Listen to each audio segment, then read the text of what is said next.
Welcome to Dodgers Daily. I'm Casey Porter. I'm so glad that you've decided to tune in. Fans, we have a great show for you today. It was a jam-packed Saturday full of baseball action in the Dodgers system. Hey, we didn't go 5-0, but this may have been the best day of the year in the sense that, hey, Clayton Kershaw, he pitched really well. Bobbymiller made his return. Gavin Stone got moved up to the big club. Congratulations, Gavin. Landon Knack, he was just absolutely dominant. The Great Lakes Loons, they had great relief pitching. Adolfo Ramirez started for them. He's a good pitcher. And then Paytonmartin for the Rancho Quakes. The 18-year-old, boy, he showed that big right arm and the 4-pitch mix that he came with from Clemens, South Carolina. I actually got a chance to talk to Peyton yesterday. I'm going to be releasing his interview Monday morning, so I'm super excited about that. So there's a lot of great action to get to, but before we dive into all of it, hey, just a reminder, if you'd like to help Dodgers Daily by donating, we have the link in the description. Just click that link. It'll take you right to where you need to go to help Dodgers Daily by donating. Also, if you like this video and if you like this kind of content, go ahead and click that like button, leave a comment, tell all your friends about Dodgers Daily, become a subscriber, and after you subscribe, turn on those notifications. That way Dodgers Daily can keep growing and we can keep providing you content like this in the future, as we love to do. And congratulations to Dodgers Daily, who went over 2,000 followers on Twitter yesterday. Actually, overnight, Dodgers Daily went over 2,000. So thank you so much for helping spread the word and helping Dodgers Daily continue to grow and continue to get the message out about all of these wonderful young prospects in the organization. Okay, let's start our show like we always do with the LA side of things. It was great teams. They just figure out ways to win games in different types of ways. Sometimes you got to outslug. I remember the one Michael Grove start with the one that really went sideways on them. The Dodgers scored a whole bunch of runs and won a high-scoring slugfest type of game last night. Your typical pitchers duel, 1-0. So, hey, if you're going to be a great team, a World Series type of team, championship type team, you're going to have to learn how to win games in different types of ways, win different types of games, and the Dodgers certainly did that last night. So let's not waste more time. Let's dive right into it, and let's talk Dodgers baseball.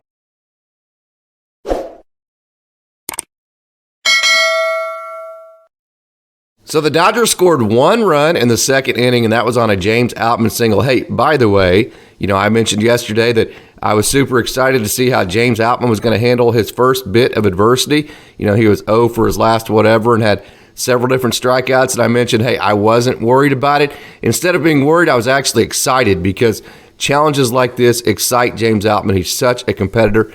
How about 2 base hits, the stolen base, and he scored the 1 run and played great defense. Also, from his outfield position, I've always said the one thing about James Outman, even when, I talked to him, about June of last year, and the thing that, the message that he gave me was, hey, we all have our upsides. We're here because we're talented, and, we have certain talents, but what the difference is between being a major leaguer that makes it and maybe a major leaguer that stays, is the down times. Hey, can you minimize the amount of time where you're not at your peak? And so that's really a focus that James Outman has focused on since he's become a professional, is not necessarily the highs. We know the highs are coming, but hey, how can I minimize the lows? And I think you saw him do that last night. And that's one of the reasons why, I mentioned I was super excited about, watching him deal with his first bit of adversity in the major leagues because, I knew it wasn't going to be a problem. It was more of a challenge. And last night, hey, how about you got a base hit to left field and they got a base hit to center field. So, sometimes when you're pulling the ball a lot, on that swing, you come through, it's like that airplane landing. Imagine you being a pilot and you're landing an airplane and then taking it back off. Okay, so you're coming slightly down, land on the runway where you're flat, and then as you take off, you slightly go up again. Well, most hitters, almost all the time, hit the baseball right as that airplane's taking off on a slight uptick. The problem with that is if you have a slight uptick right there, a lot of times that's where your swing and miss is at as well. That's also where a lot of your rollover ground balls come from because the ball is going down, your swing's going up, and you tend to clip over the ball and or the plane of your swing at that time doesn't match the plane of the pitch, and you swing and miss a lot. So what hitters do, okay, is they like to back their timing up to where they're actually hitting the ball during that part where that airplane is on the runway and everything is flat, because that's the window, that's that long hitting window that they have to where their timing doesn't have to be perfect. If you follow Perry Husband, and he is just wonderful at this. He's worked with several different major leaguers on teaching them how to hunt pitches and how to keep their barrels in the strike zone. And what he'll tell you, we talk about all these degrees of launch angles, to where a 25 degree is considered a line drive, and below that, is a ground ball, that kind of deal. And fly balls are like 40 degrees above. I don't know the exact numbers on them. I think that's pretty close though. Okay, so he will tell you, okay, hitters should practice at 10 degrees. Okay, a 10 degree line drive, that's not, or a 10 degree hit, I should say, that's not a line drive. That's more of a, just kind of, maybe a low line drive, maybe a ground ball if you saw it with your own eyes, maybe one of those one hop shots. Okay, and the reason why he'll tell hitters to practice at 10 degrees, which is deep back in their timing, is because, hey, in a game, your timing is never perfect. Major league hitters are only going to be perfect, out of all their at-bats, timing, plane of the swing, matching the plane of the pitch, everything going absolutely perfect. That's only going to happen, on average, about 5 times a year for a major league hitter. So that tells you hitting for major league hitters is not about having perfect timing. It's about, hey, how do you hit the ball when your timing is not perfect? That's why you got to create that long window. And to do that, he will tell hitters to take that, to take their tee work, okay, and practice on hitting 10-degree line drives. He'll call them 10-degree line drives. That's not exactly, I don't think that's considered actually a line drive as far as the modern day statistics and data would tell you, but hit it at 10 degrees, okay? And the reason is, if you practice at 10 degrees and then you speed up a little bit in the game and you're a little bit early, now we're looking at about 20, 25 degrees, which is a line drive.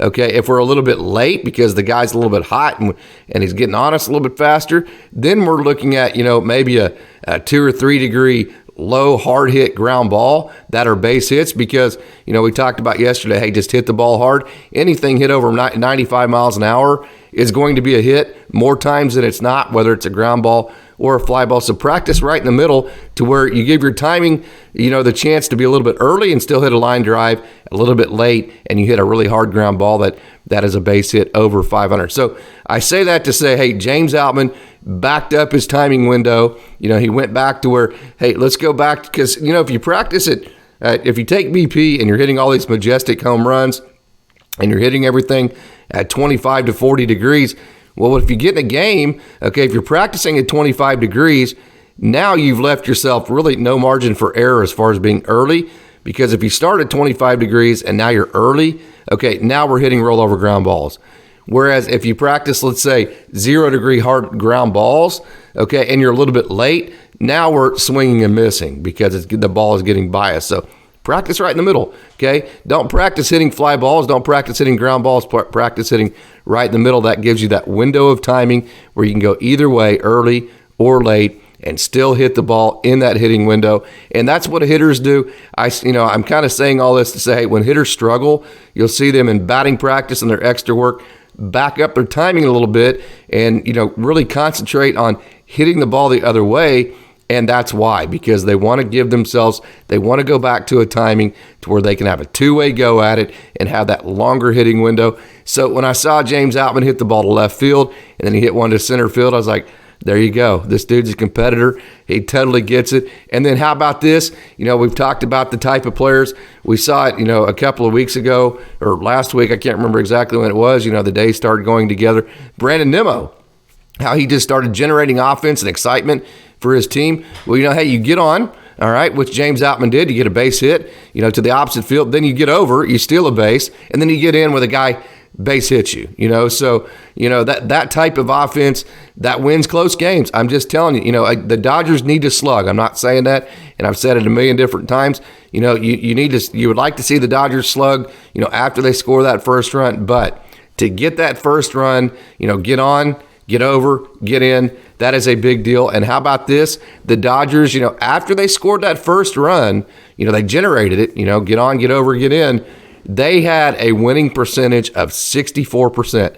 And that's based on the odds of all the games that are played in the major leagues, based on when a team takes the lead, how they did it, that kind of thing.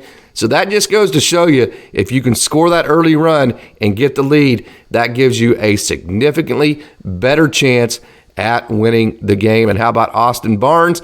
He drove him in. Good to see Austin Barnes do that. I know, baseball is a cruel game, and this year so far has been rough for him. So that was exciting to see Austin Barnes, who I am very attached to because I got to see him whenever he came up to begin with. I believe it was like 2015 and 16 in Oklahoma City. Then I also got to see him when he struggled so bad in 2019. Came back down. His work process was amazing. And then when he got to catch the last pitch in the 2020 World Series, that was absolutely awesome. So the Outman bounce back. How about that? Not surprised. Super excited about it, though. And the stolen bases. We've talked about it. Hey, the Dodgers overnight aren't going to be able to just start holding runners and throwing runners out at an amazing clip. Whenever you're throwing guys out at like 13% like they were doing, you're not just all of a sudden going to bump that up to 30%, most likely you're not. So I mentioned yesterday the best chance the Dodgers have at least equalizing the running game is for them to steal bases themselves. Hey, get a little bit better at throwing runners out. Let's take that from 13% maybe to 18, 19%, and then let's ourselves steal some more bases. We saw James Outman do it. We saw Freddie Freeman do it. So now you're getting a little bit better at throwing runners out, and you're getting a little bit better at yourselves stealing bases. And then so that kind of equals it out. I think that's the best plan for the Dodgers. Like I said, I don't think they're just all of a sudden going to be good at holding runners. They've gone too long at not doing it. And I think at some point, it's kind of like you don't want the cure to be worse than the illness itself. So if you work so hard at holding runners on with guys who just simply haven't done it in a long time, you're likely to end up being less effective overall because they're concentrating on so many of the wrong things at that point and things they're not used to concentrating on. That's more of a spring training type situation. So, I think the Dodgers have to go gradual at this, and I think they have to do it from both sides. Get a little bit better in holding runners, a little bit better. Don't obsess about it. And then get maybe a lot better at stealing bases themselves, because when you look at Outman, you look at Betts, you look at Will Smith, Chris Taylor when he gets on base, Jason Hayward, Trace Thompson. We saw even Freddie Freeman. He's a good base stealer. In the right matchup, he can steal bases. No reason why Freddie Freeman can't steal 10 bases. No reason why Max Muncy can't steal 10 bases.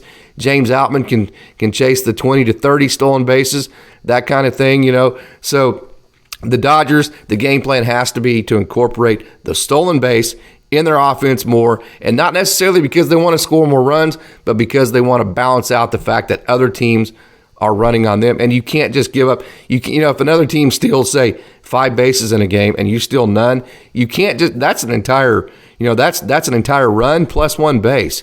You can't do that consistently every game over a marathon and think that those odds are going to work out in your favor. In baseball, I'll tell you what, over the marathon, what you do is you play the odds. That's what all modern day analytics are based on. Hey, what are the odds saying over a long period of time is going to be the most successful way of doing something? And, so that the odds would not be in the favor of the Dodgers at that point. Okay, at this point, what do you do with Chris Taylor? Okay, we know he's struggling, okay, but the Dodgers need a shortstop. Miguel Rojas hit a home run for the Rancho Cucamonga Quakes, so he's going to be back. But having said that, we've seen, I don't think Miguel Rojas is going to play shortstop every day. Leave a comment, mature, okay? That's one thing I'm very proud about Dodgers Daily. We're still very small, although, hey, I mentioned a minute ago, we did go over 2,000 followers on Twitter. I'm very proud of that. Super excited, but we are still very small. We're not big like some of the other big Dodgers publications, but hey, we have the absolute best followers and the best audience of any show out there. When you look at, just read the comments. They're always just amazing comments from amazing baseball people. So hey, leave me a comment. What do you think the Dodgers need to do with Chris Taylor when Miguel Rojas gets back? Okay, so I talked about this a little bit yesterday. You had a chance to get some momentum. And when you look at the Dodgers right now, the Dodgers on the season, okay, I'm going to scroll over here and get to there. The Dodgers now are 15-13, okay, and they play the Cardinals today. Chance to get to 16-13. big momentum. Then you bring in the Phillies. The Phillies are floundering around 500, kind of having a similar season. Floundering's not the right word. That's probably too strong and too negative of a connotation for a word.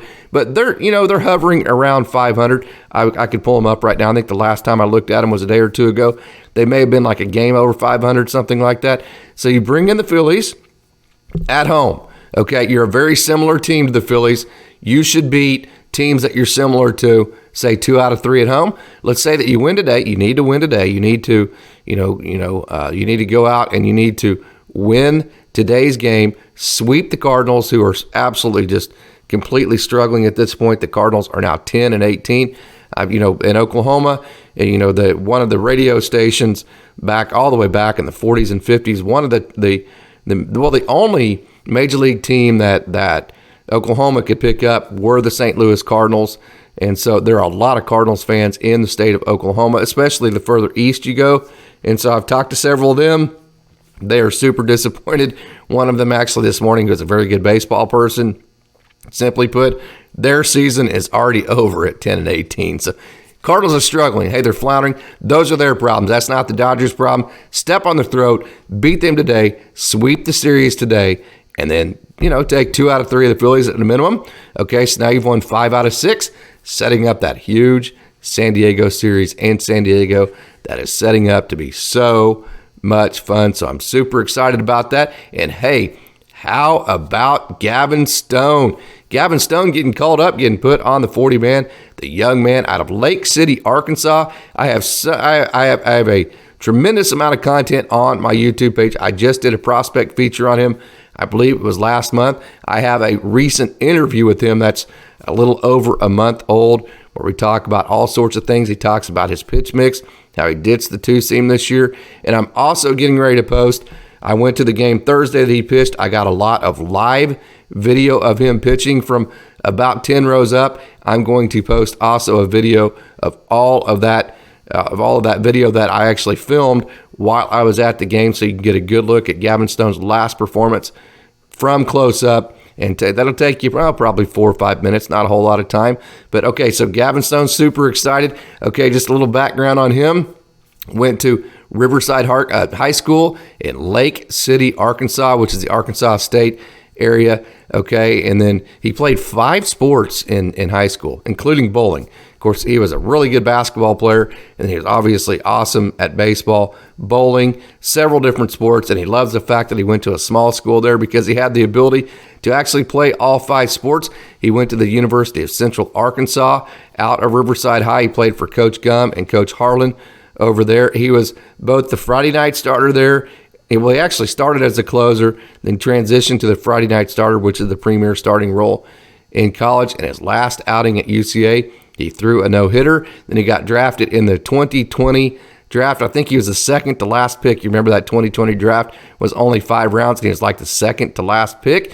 Okay, so he got to work. People have been telling him, hey, you're too small, this and that. He wasn't going to listen to any of that. The one message he had for kids, don't ever let anybody tell you you're too small. Went to work, and by the end of 2021, he was hitting 98 with his 4-seam, and he felt like he had developed his curveball so much that by the end of 2021, his changeup, not his curveball, that his changeup was his best pitch.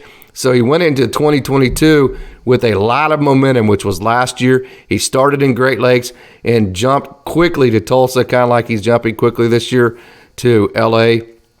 Was in Tulsa for a little bit and then jumped to Oklahoma City. Had just a ridiculous year last year. Was the Dodgers minor league pitcher of the year. Started this year, he's had a couple of bumpy rides. His first outing, I know he was very unlucky where he gave up an infield hit, gave up a couple of dink hits. One of them was actually a double that was just placed first. And so he's had a couple of outings that haven't looked pretty this year, but I assure you that I saw his last outing and he is very, very, very good. He's just so chill. His mentality, James Outman's kind of that football mentality where he just loves the big moment. Gavin Stone loves the big moment too, but kind of in a different way. It's like his heart never races. It's like his heartbeat never rises at all. It's just, he's so relaxed. He's so chill. I think his mentality, just watching him pitch, I think you're going to you're going to think of Clayton Kershaw, just the way Clayton Kershaw is just so chill and just always just so calm in the moment from a mentality perspective. I think when you see him pitch, you're going to see a little bit of Earl Hershiser.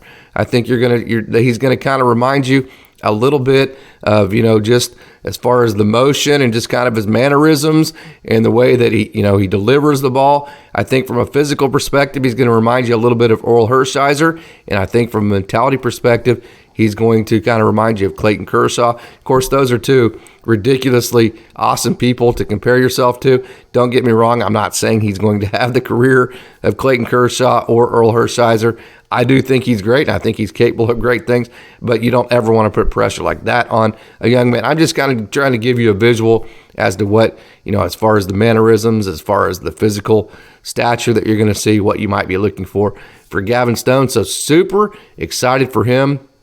And we're going to cover it here in a minute. But Bobby Miller made his first start last night for AAA Oklahoma City. So like I said, man, yesterday was a super exciting day. Today is going to be another exciting day. The Dodgers, they need to win this game today. They need to win 2 out of their next 3. Let's look at it that way. I talk about chunking all the time.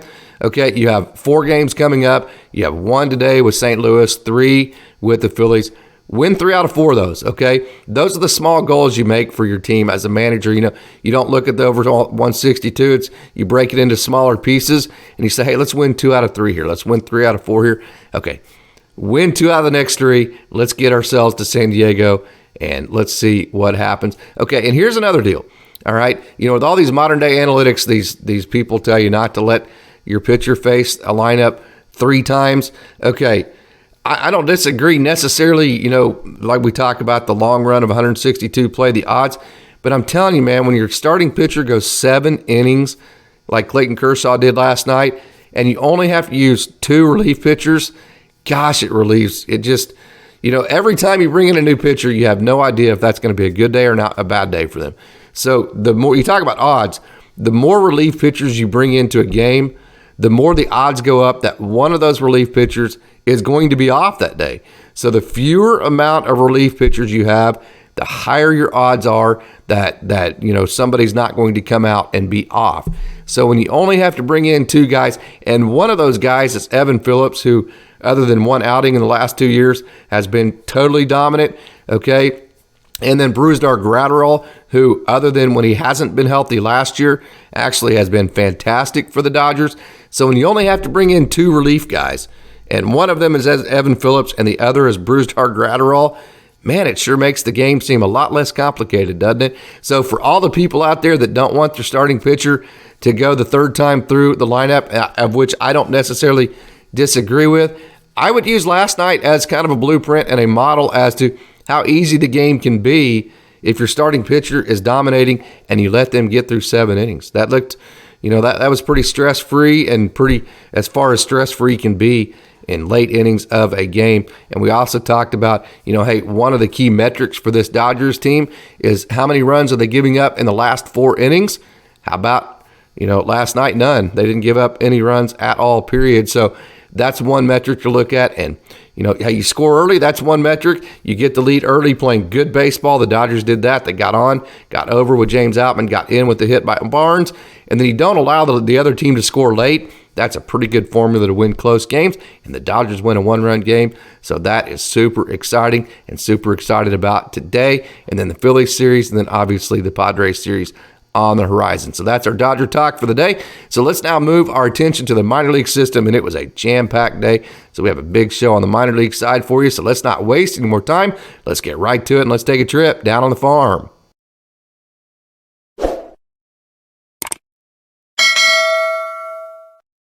Welcome back, Bobby Miller. How about that? The Oklahoma City Dodgers, they won 5-1 last night. The show was the return of Bobby Miller to the mound for the Dodgers organization. And boy, I'll tell you what, you can't see it quite yet on this screen because this was very early, but congratulations to the city of Oklahoma City because they absolutely completely packed Bricktown Ballpark last night. And they should have. It was an absolutely beautiful evening after a week full of, just kind of dreary, cloudy skies and cold weather. It was a beautiful day yesterday on Saturday, and the fans at Oklahoma City came out to see the Dodgers' #1 pitching prospect, Bobby Miller, and he absolutely put on a show. How about this?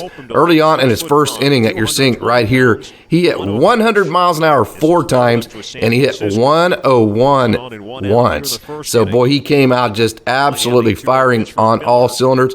You're seeing how it looked right here. He went 3 1/3 innings yesterday. He gave up 1 run on 1 hit, and he had 2 strikeouts. So Bobby Miller, the young man that we know has the big 100-mile-an-hour fastball, he threw 55 pitches. Look at that slider right there. Think about him. That's Devin, man. I love Devin, man. That's Ryan Ward that he threw it to.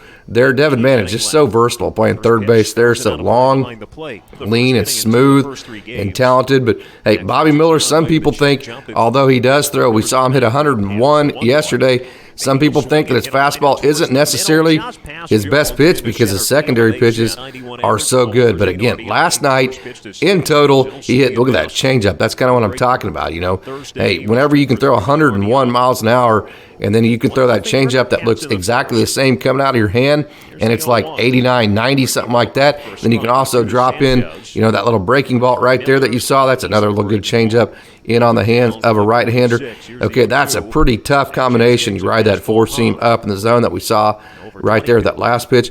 Okay, overall, Bobby Miller, look at that breaking ball. That's ridiculous. Okay, so we'll get into it here in a minute, but that last night was a challenge game. I'll just leave it at that because I'm going to talk about it and get into detail a little bit more about what I mean when I say challenge system.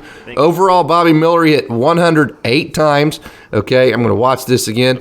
And he hit 99 on 10 other pitches. So the arm was live last night. Successful outing for Bobby Miller. 3.1 again.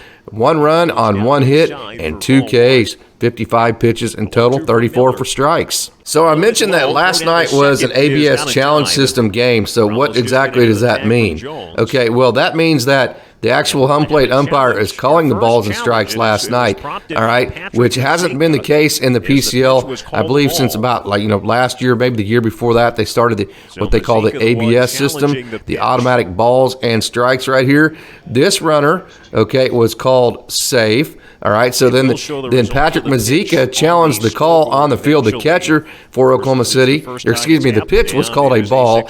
That's what happened. The pitch was called a ball. Patrick Mazeika challenged the pitch. They went to the ABS system, the automatic balls and strikes system, for the challenge, and they overturned the call, and they called it a strike. So here's how it works. Okay, if you have a pitch that you want to challenge, somebody on the field has to immediately challenge the pitch. It can't be influenced from the bench. It has to be somebody on the field. They have to challenge the pitch. In this case, it was the catcher, Patrick Mazeika. Once they challenge, then the umpire goes and looks at the ABS system and sees whether the pitch was a ball or a strike. In the case last night, it ended up being a strike after being originally called a ball. So Oklahoma City won their challenge. You get 3 challenges per game, and if you win your challenge, you get to keep it. Okay, I love that rule. You don't lose your challenge if you are correct in the challenge. So, hey, there could be 500 different pitches you challenge in a game, and you never lose a challenge. You could challenge 500 pitches as long as you're right every time. So you get 3 challenges in a game. So if you're wrong 3 times, you're out of challenges. So you have to use them wisely. So I think this is a system. I've mentioned in the past, I'm not big on the ABS system overall in terms of it being what actually calls the game.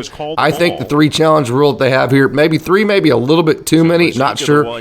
They'll play around with that and see what the best, as far as the amount of challenges the other team should get. I think they'll play around with that and see what they think. Okay, but I think they found it. I haven't been big on the ABS system just because it just seems like, hey, there's some pitches that are getting called that don't seem like strikes. It just seems like it's just kind of an odd system. And to me, it hasn't worked great. So I think what they found last night, let the home plate umpire call balls and strikes, give teams challenges. That's 6 total challenges between both teams.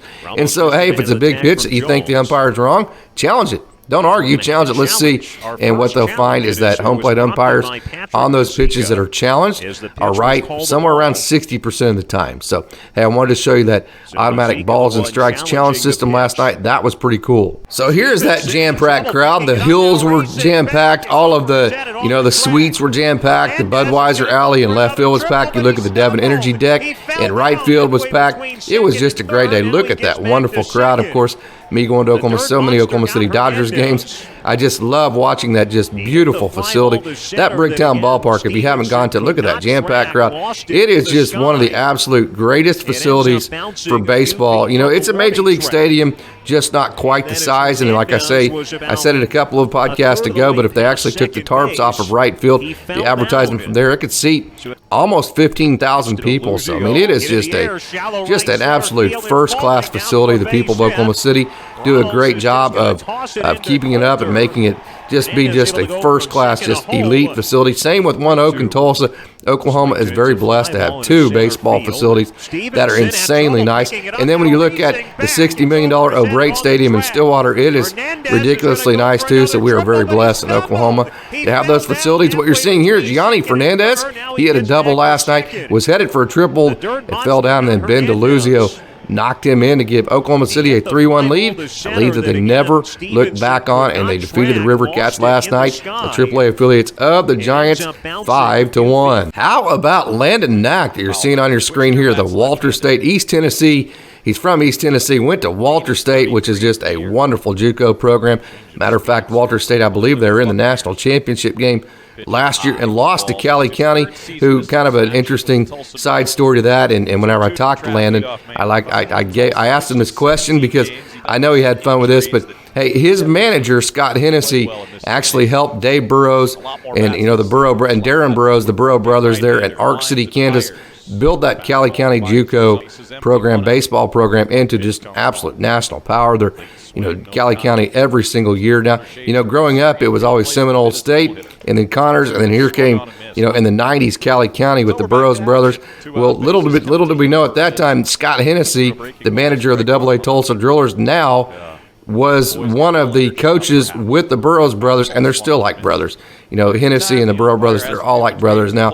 Hennessy actually helped build that Cali County program that defeated Walter State, that Landon Knack went to out of high school. So I kind of had a little fun time with Landon. Hey, did you and Henny go back and forth whenever your Walter State boys got to play Henny's Cali boys? And he said, yeah, we had a good time at it. And unfortunately, boy, look at that changeup. Unfortunately, Cali got us, but hey, there's nothing to sneeze. You're nothing to sneeze out there because Cali County is just absolutely fantastic. Okay, so back to Landon Knack.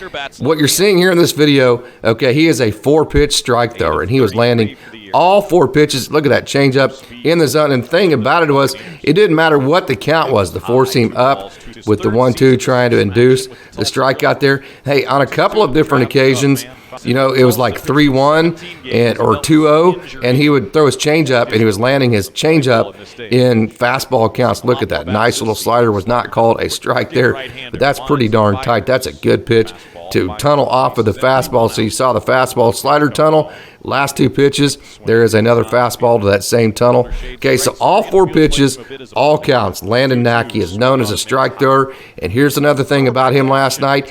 He was reaching 96, man. This dude is back. And I'm telling you, when he's landing all 4 pitches like he did last night, that pitch you saw right there was 96 miles an hour. And he's hitting 96. He's riding the fastball up in the zone. He's turning that slider left. He's tumbling that changeup, and he's flipping that curveball in there for strikes whenever he needs to kind of get me over pitch. He is absolutely elite. I'm going to go right to that. I'm going to go right to saying he is elite. Because I'm telling you, man, these hitters, they don't know what's coming. They get that right there. They're trying to sit. When you got 4 pitches and you'll throw them at any given time and any count, and the hitter literally has no clue as to what your sequences are or your patterns, it's almost impossible to hit, okay, and last night was just absolutely fantastic. As a matter of fact, Landon Knack had 11 strikeouts in 5 innings, gave up just 2 hits. His ERA on the year for Landon Knack is just 1.45. His average against is 1.92, and his whip is just 0.95. So, hey, great job, Landon Knack, last night. And, you know, the Drillers, they did lose 1-0, but, hey, it was a great night for Landon Knack. Landon Knack is back, baby. Great Lakes split a doubleheader yesterday. They won the first game that you're seeing right here. Austin Gauthier, boy, he has absolutely been on a tear. Imagine that. Austin Gauthier hit a ball to the opposite field. He is maybe the best hitter in the game of baseball, going to the opposite field with his base hits. The young man out of Hofstra, he is just so good at staying inside the ball, letting that ball get deep, and just using the hands and flicking that thing to right field. There's another one. His 2 hits in that first game, both to right field. And then, you know, about 80%, I've read this stat, and I can't remember where I read it, so if you call me on it, I can't give you any specific source as to where I read this stat. So, hey, take this for what it's worth. But I have read a stat before where about 80% of all doubleheaders are split, which is one of the reasons why, you know, obviously in the minor leagues are 7 innings, but management and players, and they don't really like doubleheaders. Of course, it's a long day, that's for one, and then management, I'm sure they don't like it because they don't feel like, you know, they're getting their bang for their buck, because if you have games on individual days, you get all new crowds, all new gates, all new concession, all that, where you're kind of sharing that a little bit in a doubleheader. But the main thing, I think, is that it's just so hard to sweep a doubleheader. Even if you're substantially better than another team in a baseball scenario, the likely odds are that you're probably going to split that day, which kind of makes you feel like, you know, it's just, well, not necessarily a wasted day, but it's like, well, we already know we're going to go 500 for today, so, you know, but you have to do it. So, okay, doubleheaders, the Loons had a doubleheader yesterday. They split. Typically, you know, that wasn't a surprise, and so they won the first game 2-0, and then they lost the second game 5-2. Who you're looking at right here is Austin Gauthier, who I mentioned is just absolutely so fantastic at staying inside the baseball. He got the party started for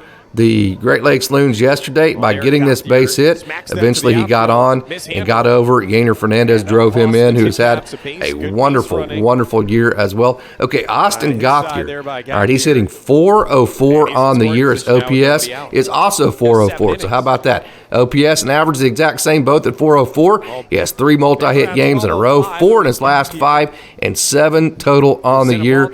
And check this out. The young man out of Hofstra, Austin Gauthier, is 14 for his last 26. Wow, great job, Austin. Boy, you talking about tough outs in your lineup. How about some Taylor Young? How about some Austin Gauthier? How about some Dalton Rushing? How about some Yeinerfernandez?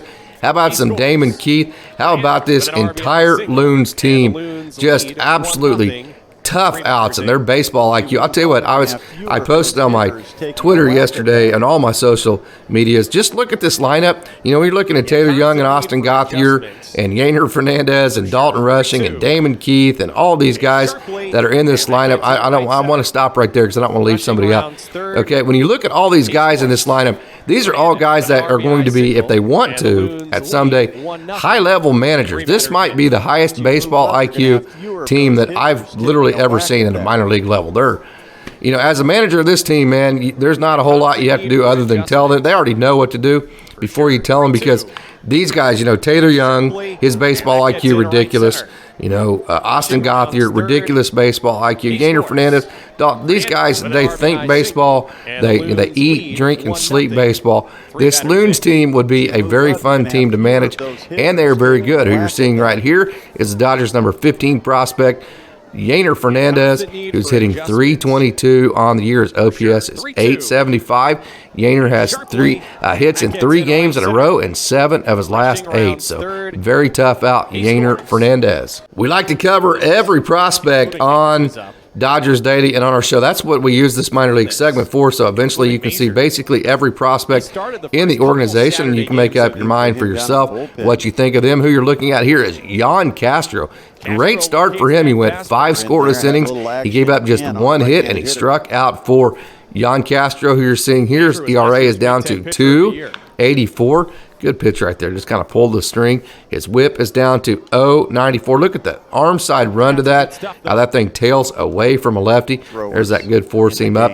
His average against is just 175. So he likes that four seam up. It looks to me like he throws a little sinker. That looked like a sinker to me. I'll have to ask him sometime. I have not, so don't quote me on that. But that looks like a sinker in the way that has a little arm side. There's Taylor Young. How it has a little bit arm side run. So it looks to me like he's throwing both a four and a two seam. There's his little cutter slash tight slider pitch. And again, I have not talked to him, so I don't know what he exactly labels that pitch. There's that pitch again that has a little bit of arm side run to it. I'll have to ask either Dave Anderson or Jan himself, hey, what do you label that pitch as? But it's a good pitch because it has good movement. There's a little change up right there. So Yoncastro, you got a good look at him. How about my man from Key West, Antonioknowles? He needed just 12 pitches. You know, the thing about him, he has that nasty slider. Okay, and he's just really good there. You got to see it right there. That's just a ridiculous pitch. And he can add depth to it. Look how he added a little bit of depth to it, so he can make that slider look different. He can just continue adding to it or subtracting to it based on the count and the situation. So the stuff is there. There's Luis Diaz. Nice play by him. Boy, I tell you what, he hit a home run the other day. That was insane. It went a long ways. The thing about Antonioknowles, when he's in the strike zone, he is ridiculously good. Okay, you know, the thing about him, just harness that strike zone. The only time he gets into problems is when he's not in the zone quite enough. Okay, but when he is, he goes on what I call heaters. I learned that term from Mark Washington. A heater is whenever you haven't given up a run in a long time. He is known, Antonioknowles, he gets very hot. When he gets hot, he goes many performances in a row without giving up runs. Okay, so as far as for this year, he has allowed a run in just one of his 7 outings so far. His ERA is just 104, and his average against is 194. So great job, Antonioknowles. I've mentioned it a couple times already on the Dodgers Daily Podcast this year, but hey, I think Christiansuarez is turning a corner, no doubt. The thing about him, he's always had that sweeper to the back foot, and he's always been tough to hit, but he hasn't always harnessed the strike zone, you know, as much as he would like to, but he is doing that this year. A lot of grit in this outing. You know, he had an error behind him, Suarez did, and he had base runners all over the place. You see first and third right there with just one out. He got this fly ball to Damon Keith, and then he got out of this inning. So really gritty performance for Christiansuarez. Like I said, having to work around trouble. Suarez threw 9 strikes in his 13 pitches, and I keep saying it every time that I throw up a video about him. If he's throwing strikes at that clip, he is going to be a really effective pitcher in this organization because his stuff, look at that changeup. That is just a really good pitch, how he pulls the string. Just what you need to notice about that is just how much it actually looks like the fastball coming out of his hand. It's like he just pulls a string on that thing. Okay, Christiansuarez, his average against is just 182 this year. His whip is 104, and his ERA is down to 3.12. Mitchelltyranski had a good outing in the second game yesterday, and this is his comeback tour. I mentioned he has not thrown since 2019. He's had several different injuries, including a Tommy John surgery, so he is making his way back out. This was his 5th outing of this year, and he went 1 1/3 innings scoreless. He had 2 strikeouts, so hey, good to see the big explosive left-hander out of the pen for the Great Lakes Loons. Mitchelltyranski back on the mound for the 5th time. Reinaldodepaula, it seems like he's getting into the Dodgers Daily Podcast more and more as the season goes on with his good work. He had a good outing yesterday against Reinaldodepaula. He went 1 scoreless inning. He struck out 2. He has an average against of just 118 this year. You can kind of see that, how he hides the ball. Look how he hides that ball. He's not necessarily a dropper. You know, we talk about the 3 releases whenever you're taking the ball out of the glove. Some people drop it all the way down basically to their knees. Others, like, they bring it out and they point it towards center field, and then others, they kind of come up by their ear. He's that guy that points the ball more to center field, okay? So he's going to have a smaller stride to him, but the advantage to that is he's going to be quicker to home plate, and he's going to have a really good rhythm to him. So you see right there, his stride's not as long because whenever he separates, his separation's not as long. So your stride has to match your separation. He does a good job of that. So when he separates, he's separating that thing kind of behind his rib cage, behind his right side, so it's hidden to the hitter. Then he brings it up by his ear, and the hitter still doesn't see it. And then by the time he releases it, it's kind of hidden. So he has a good deception to his ball. He brought that one behind his ear right there. He loads up a little bit sometimes more whenever he's wanting a little bit more velo and or a little bit bigger of a curveball. So, all right, reinaldodepaula, look at that big curveball right there. Did a great job again. 1 scoreless, struck out 2. The Rancho Cucamonga Quakes got off to a great start. They scored 3 runs in the first 2 innings. They added another one in the 4th. They actually had a 4-0 lead at that time. Then they added a cricket number in the 5th when they put up a 3 spot, and that was all they were going to need last night as they rode the great pitching of Paytonmartin. He had a great night last night. Also, Juan Murillo came in, Lucas Wepp, and Madison Jeffrey closed the door last night. But hey, Paytonmartin, you're looking here. I had a chance to talk to him yesterday. Going to release that interview Monday. Super excited about it. He is a wonderful young man out of Clemens, North Carolina. Boy, I'll tell you what, you talk about big arm, big talent. That is absolutely Paytonmartin in a T. This young man, 94 to 97, okay, and 18-year-olds, I'm just telling you, getting to talk to him, they're not supposed to have the poise and just the wisdom that he brings, you know, whenever he talks and just with his outlook on how he looks at things. And so you're getting to see a good look at his 4-pitch mix, fastball, curveball, slider, and change. Talk about upside, man. When he keeps filling out and adding weight to that frame, again, only 18 years old, he's already 94 to 97. Okay, where is that fastball going to end up, man? This guy has a lightning bolt for an arm. He went 3 scoreless last night. He struck out 3, and his ERA is just 0.77, and his whip is 115. So, boy, I'll tell you what, you know, Paytonmartin. And how about this, okay? The Dodgers got him in the 17th round. I mean, the Dodgers just find these guys. Their scouting system, it's amazing. They can keep finding guys like this in rounds like that because I'm telling you, Paytonmartin, he is really, really good. JesusGaliz had another good night last night. He had 2 hits. I love this young man out of Venezuela, catcher. He is just a really talented young player. And Galiz now has hits in 4 of his last 5 games. And he's another one of these young hitters in the Dodgers organization that is not afraid to take the ball the other way. Look at there, to stay inside that keep the hands inside that inside pitch and shoot the ball up the middle, the biggest part of the field. That's where a lot of your hits are at, is up the middle and to the opposite field. Look, and you got to see both of those. He does a great job of staying inside that baseball and using the big part of the field. JesusGaliz. All right, if you follow Dodgers Daily much, you know I am super high on chrisnewell and his overall game. Superb base stealer. He has the ability to hit for average, the ability to hit absolute bombs. Boy, look at just how easy and just effortless that swing is. How he's able to get to that baseball, and he has what I call the magical wrist.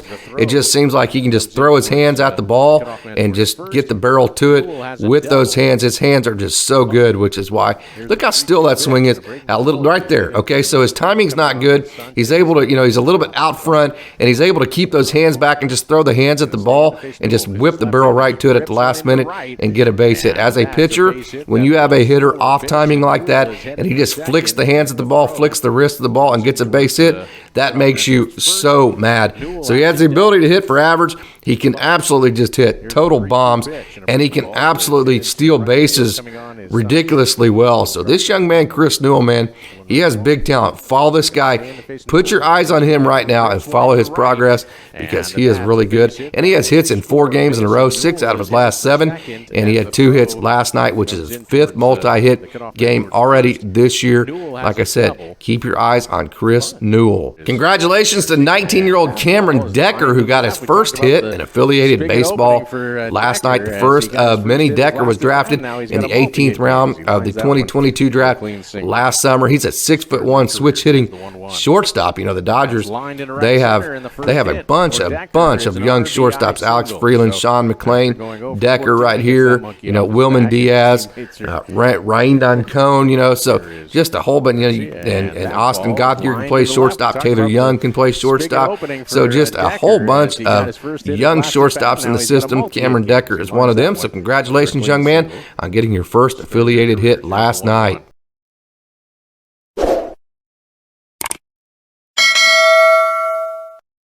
So there you have it. There's our show for you today. I told you it was absolutely jam-packed and busy. It was a great day. Again, the system did not go 5-0. We had 2 organizational sweeps last Sunday, and then Tuesday it was not an organizational sweep, but in my mind it was the best day of the year.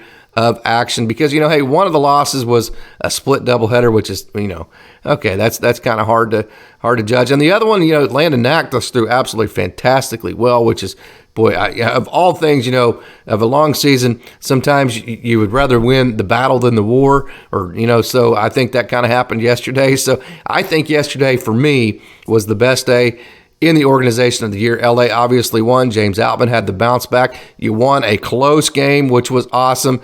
And then Bobbymiller made his way back. Landon Knack, he is just completely awesome. Yesterday, Paytonmartin was good.